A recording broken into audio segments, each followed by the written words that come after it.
So I've got a sword, I can take on these mace guys. If I take my gun out, watch what happens. He will go after the people with melee weapons, with maces, because they're going to try and hit me. So if we take that, for example, I start aiming my gun, my dog's off, I take out the guy in the distance, the dog delays and kills, oh, you bastard, hurt my dog, delays those two people which would have been running up to me and would have been able to hit me.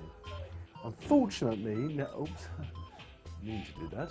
Unfortunately now, we've set the dog's health very low, because I wanted to show one other feature of the dog, is that he's hurt now. Now, you may be thinking, the last thing I want is a bloody puffball dog following me around the whole time. So you are completely at liberty to do this. And that is just walk away, man. Leave your dog to suffer as he drags his bloodied body towards you. And you can go halfway across the world. Your dog will absolutely do everything. He loves you so much, he'll take that fantastic voyage. He'll spend the weeks necessary to drag himself to your feet again. So there's this wonderful moment, and this is what I'm talking about, the emotion. This wonderful moment, you may have said, oh, I've got rid of that dog. An hour of gameplay later, you may be in a pub somewhere, and you'll just hear a scratching on the door.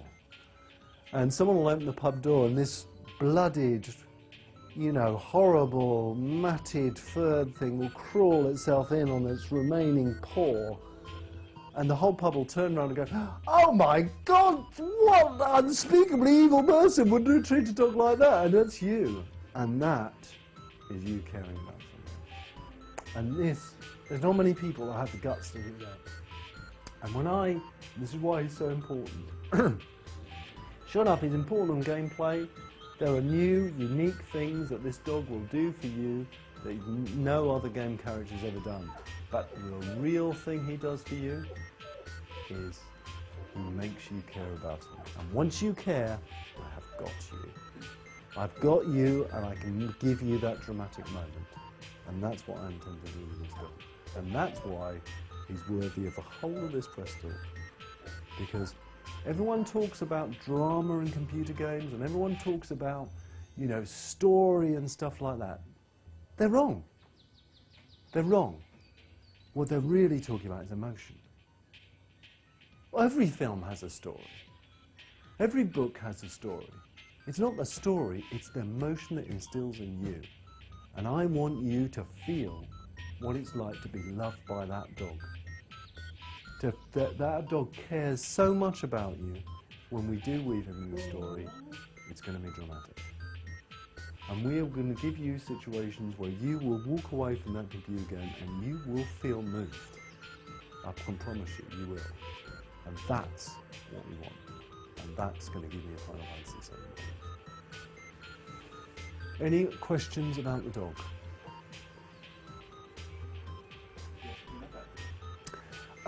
No, you don't have to. Your dog is very well trained. He won't, unless we deem it to be an amusing situation, he won't dirty. Evil dogs do occasionally piss on the dead bodies of your enemies for dramatic purposes. His behaviour in towns, he won't ever embarrass you. I mean, there are occasions where he pushed that a little bit. But if you're in a town, he heals right by the side of you. He's not running off in the distance. He walks like a sheepdog right beside you. If you go into a shop, he'll sit outside. He is ultra concerned about what you think about him. That's what makes him so unique, is his behaviour and his control is dictated by the world, what you're doing, what your condition is. For example, if you're not fully healed, he'll stick much closer to you. If you're fully healed or pushed out. So you are controlling the dog indirectly by what you're doing in the world itself. Any other questions? He does age. He also completely morphs, as I said. You can end up, you can feed him, but you're not responsible for feeding him. He can go off and catch a rabbit better than you can. So you are responsible, but you can overfeed him. You can give him too many treats, and he can end up fat and waddly. It's very embarrassing. Actually, a lot more embarrassing, interestingly, than you being fat. But it's a funny thing. Any other questions? Well, when it ages, a dog's life is considerably shorter than humans. Yeah, we've stretched reality a little bit. So you say everyone's dog's going to be different. Are we going to start out with the exact same? The start of this game when you get the dog is fantastic. I don't mind spoiling this one moment for you. But what we don't do, when we give you the dog, there's no big arrows going like that, saying this is a dog. You're playing the game when you started as a kid. And I hope some people play the game without realising there's going to be a dog in it.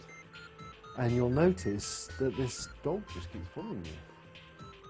And it just follows you, and it gets closer to you, and that's the moment that you start, that bond starts when you're a little kid. You don't choose the breed. The breed is chosen by your alignment. He'll gradually change into a more Doberman like cat. Although this is not an announcement, we would be foolish, wouldn't we, not to consider a download to do with dogs. Yes. Okay, good point. Any last questions on the doggy? I've got a little bit more to show, and that's a very, very quick fly-through of the Fable world. It's literally as it stands at the moment. This is not doctored footage at all. I don't think many developers would show a game in this state. Please bear in mind this is all work in progress, but I wanted to just show some of the stuff that's going on because, you know, I love doing that. So let's have a quick look at this. So this is what you see here is the new Bowerstone.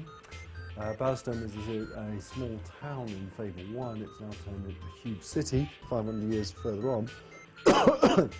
This is the age of more to do with highwaymen, guns and horses and carriages than it is to do with heroes. And this city is interesting. There's some interesting gameplay in the city. There are jobs, how you can earn money. There's also ownership. There's other morphs in Fable 2. We have kindness and cruelty, and we have wealth as another morph. And what can you do with this wealth? Again, this is something that pisses me off in games, is you're not able to do the thing I want to do. And what I want to do is I want to be rich. I want to have a huge room full of gold that I can run my fingers through. That would make me feel good. And you can be rich. One of the ways to become rich is by owning things. So you see all these houses here? You can buy them. Every single one of them, including that castle on the hill. In fact, if we go on a little bit further, you see this stand here? You can buy that, and you know, it can be a little trading post. You can move your family in here. You can buy this pub here. Any of these places you can own. When you buy something, every single structure or type of structure has got little quests associated with them. So, for example, with here, there may be a quest to go and find rare items that you can sell. With a house, there may be a quest to do. Maybe someone asks to live in your house and asks them to be rent-free. We've got a complete economy working here. Depending on what you do with your ownership, will change the economy of this place here. And this is every building in the whole of Albion. So eventually, you can be known as Mayor of Bowerstone because you own it all. And then you can be King of Bowerstone or even Emperor of Bowerstone. And we've got loads of very interesting things going on. Like if you own the temple and the castle, you get other quests.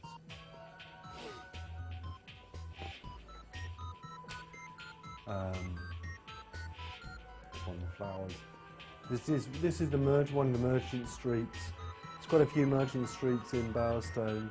There's also the slums district and the rich district. This is more outside, more to do with the outside world. I'm not terribly happy with the look of this at the moment, but I think you've got a long way to go on the look and the lighting and the quality what's there, but it just gives you a snapshot of what Fable 2 is beginning to look like. Still very, very early. Any final questions? Pausing on the Fable 2